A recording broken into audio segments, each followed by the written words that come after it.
Welcome to the Voice of the Coast. I am your host, Danica Foley. Along with me, we have the Superintendent of St. Mary Parish Schools, and that is Dr. Teresa Bagwell. Thank you very much for being here. You're welcome. First, I do want to say thank you because anytime I call, I ask you to, I need you right away. And you pretty much say, let me find out my next available date. So I do appreciate that. And I say that because typically I'm put on the spot often. We need answers. And I'm like, give me a minute. I'm working on it. So I just want to say, at least for that, I thank you. So, of course, on this show, we do the good, the bad, and the ugly. And I think I'm going to go right for the ugly Okay. right off the bat. So, number one question on a lot of people's minds at the time, because now it's a Friday. This is October 28th, but the 29th, excuse me, and the governor made the announcement about the mask mandate now 3 days ago. Last night is when we heard, which was a Thursday night, that the school board decided to opt out. Why was there a delay in the decision to either opt out or to remain with the mask mandate for kids K through 12?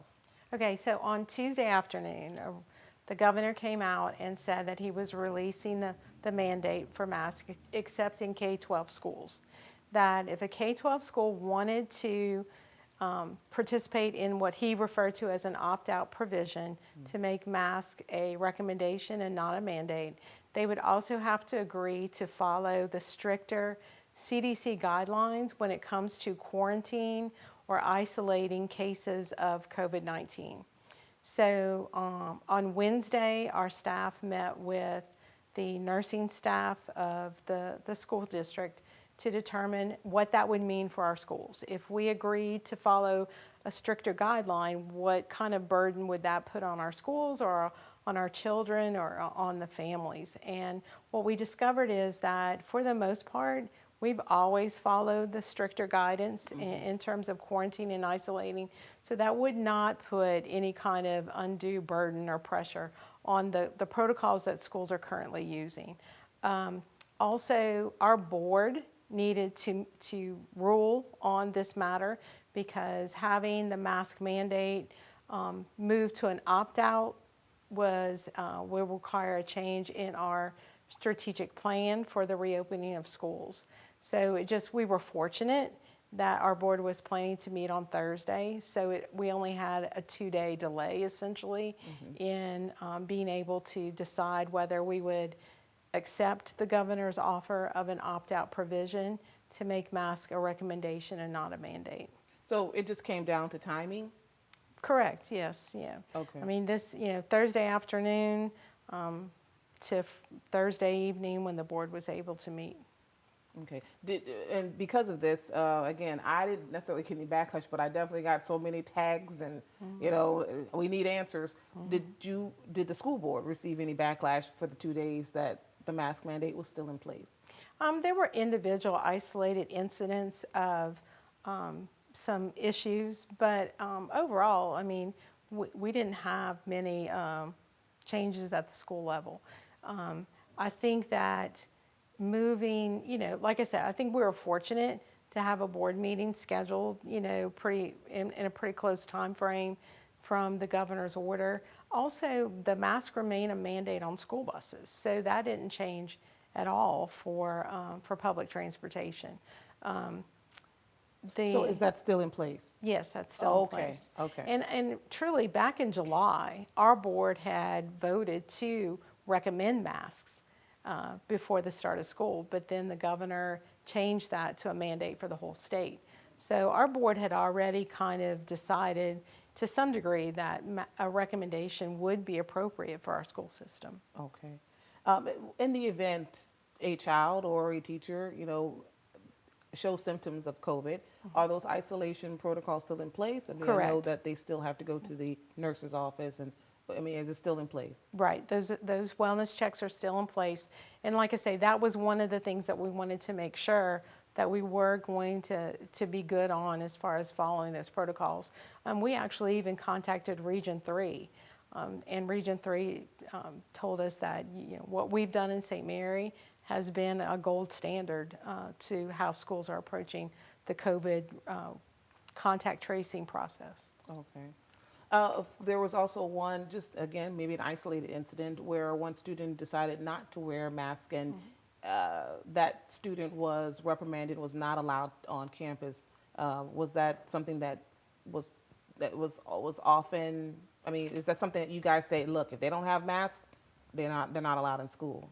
Well, what we said was, when you come on campus, you need to have a mask. And if the student didn't have a mask, we offer them a mask.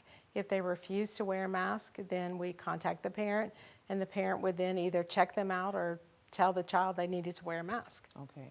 All right. Well, thank you very much. We have one more segment to go, and there's another heavy topic I want to talk about. Again, y'all know the good, the bad, and the ugly. Come on back right here on the Voice of the Coast.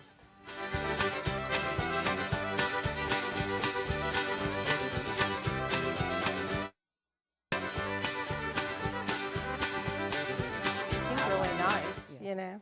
Welcome back to the Voice of the Coast. Again, I am your host, Danica Foley Long. With me, we have Dr. Teresa Bagwell, Superintendent of St. Mary Parish Public Schools. Another heavy topic, and let's get right into it because we don't have a lot of time. So, bullying, and it's amazing because October we celebrate or we observed bullying, cyberbullying, as well as just bullying. We wear orange. I actually wore orange myself. So let's tackle this. This is an issue that came up by way of social media, where a young child, it appears from the footage or the photo, the child has bruising on the student's leg. And according to the write-up, the student is being abused by another student in an elementary school setting. Can you explain that? Let's talk about that first. Well, anytime there's a situation like that and it's brought to the school's attention, then usually a meeting is held with the parent to discuss the events surrounding that potential injury. In this particular case, that meeting was conducted, and in fact, there were other explanations as to when and how the bruising occurred. Could that explanation be that it was not at school? Correct. It was unrelated to anything that happened at the school. Okay. Also, in that write-up, it also mentioned that teachers are being abused by this elementary school student. Are the teachers corroborating this story about the abuse on the child? No, I mean, there is no quote-unquote abuse. There are always incidents where teachers encounter students who may be unruly of some sort, or I mean, with little kids, little kids often act out in certain ways, but especially with little kids versus adults, that's not really abusive. So is this particular student, is there a consistent disruptive behavior from this child? I wouldn't say that. I would say with any situation where there are students who are new to a school setting, you have to teach them behaviors that are appropriate for school. You have to teach them how to respond to certain situations that maybe they never encountered before. So I would say that this is probably a learning experience regarding just how to process school, how to sit among others, how to go to the cafeteria, just common things like that they've never encountered before. What about protocol? I mean, what does a parent who's in this situation, how do they get to a solution? How do you resolve this? So it always starts at the school. It starts really with the teacher or the paraprofessionals, whoever is closest to that child throughout the day. That's where it starts. So if there's, like in the case of an injury, a student says, I fell, I did this, that whatever happened, then the teacher would then follow up on it. And if it's serious enough, then the child would be sent to the school nurse for the school nurse to check them out. And in fact, in this case, that never happened. Okay. And as far as the student who is allegedly causing these issues, what about the parents? Are they involved? Right. Anytime there's a behavior issue or an injury, either one, the parents are always the first mode of contact. And sometimes that may lead to a parent meeting. It may lead to a parent meeting, which is what we call SBLC, a school building level committee meeting, where you include everyone. You include the school nurse, you include the social emotional learning coach, you might include special education contacts or supervisors. You know, it's designed to be a troubleshooting meeting. So everybody that has any kind of professionalism in that area would be part of that conversation.